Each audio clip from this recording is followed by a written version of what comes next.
بسم اللہ الرحمن الرحیم۔ انفو عمر چینل کے محترم ناظرین، السلام علیکم۔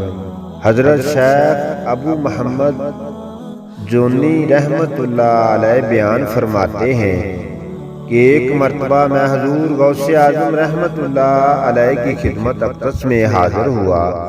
اس وقت میں فاقہ سے تھا اور میرے اہل خانہ نے بھی کئی دنوں سے کچھ نہیں کھایا تھا۔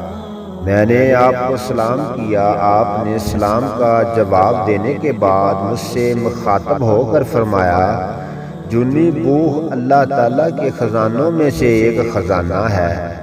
جس کو وہ دوست رکھتا ہے اسی کو وہ عطا فرماتا ہے، اور جب بندہ 3 دن تک کچھ نہیں کھاتا اور تو پروردگار عالم اس سے فرماتا ہے کہ میرے بندے تو نے صرف میری وجہ سے اب تک کچھ نہیں کھایا۔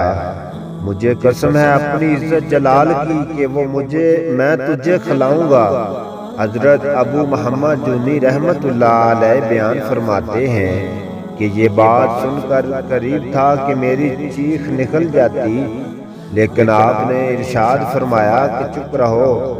اس کے بعد حضرت شیخ سید عبدالقادر جیلانی رحمت اللہ علیہ نے فرمایا کہ جب اللہ تعالیٰ کسی بندے کی آزمائش کرتا ہے اور بندہ اسے پوشیدہ رکھتا ہے تو اللہ عز و جل 2 حصے اجر عطا فرماتا ہے، اور اگر وہ ظاہر کر دیتا ہے تب بھی اللہ تعالیٰ اسے 1 حصہ اجر عطا فرماتا ہے۔